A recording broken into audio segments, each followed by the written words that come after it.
সম্মানিত ভিউয়ার্স, আসসালামু আলাইকুম।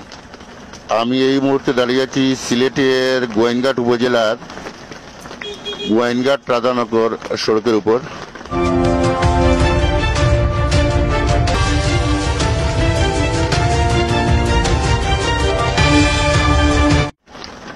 আপনারা জানেন, টানা ভারী বর্ষণ এবং উজান থেকে নেমে আসা পাহাড়ি ডোলে ইতিমধ্যে গোয়েনঘাটের নিম্নাঞ্চল প্লাবিত হয়েছে।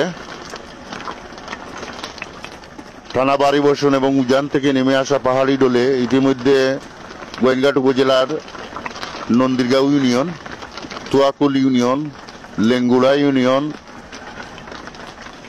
পূর্ব আলীরগাঁও ইউনিয়ন এবং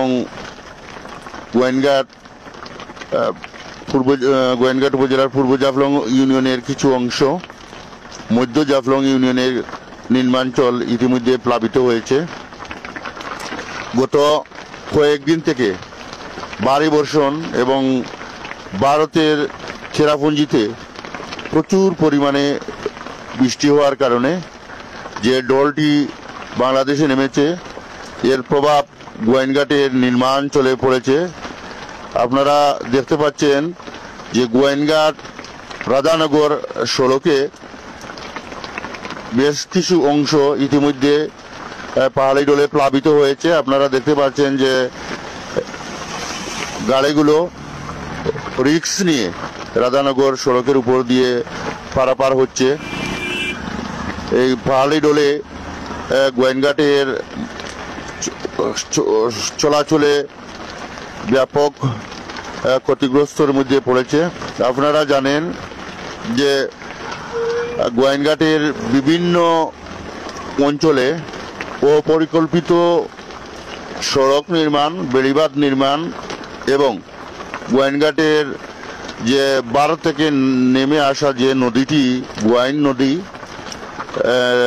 গোয়াইন নদী যেটি ডাউকি থেকে নেমেছে, এই নদীটি খনন না করায় নদীর পানি আসলে দ্রুত অপসারণ না হয়ে ফুলে উঠে এই গোয়েনঘাট উপজেলার নিম্নাঞ্চল প্লাবিত করেছে। ইতিমধ্যে যে গোয়েনঘাটের বেশ কয়েকটি সড়কের পানি তলিয়ে গেছে, সড়কের কিছু কিছু অংশ, তার মধ্যে রয়েছে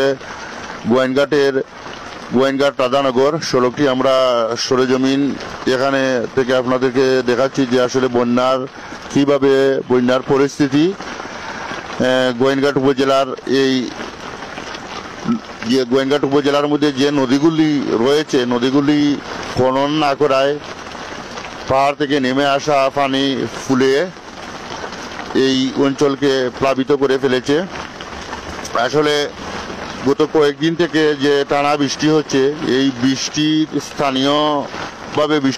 স্থানীয়ভাবে এখানে বন্যার বৃষ্টির পানি এখানে জমা হয়ে দ্রুত অপসারণ হচ্ছে না নদী খনন না করায়। অপরদিকেও ভারতের উজান থেকে নেমে আসা যে পাহাড়ি ডোল, এই ডোলটি গোয়েনঘাটের জাফলং সীমান্ত দিয়ে এবং বিছনাকান্দি সীমান্ত দিয়ে বেরোচ্ছে। অপরদিকে উপজেলা থেকে সারি নদী হয়ে গোয়েনঘাটে এই বন্যার পানি প্রবেশ করছে।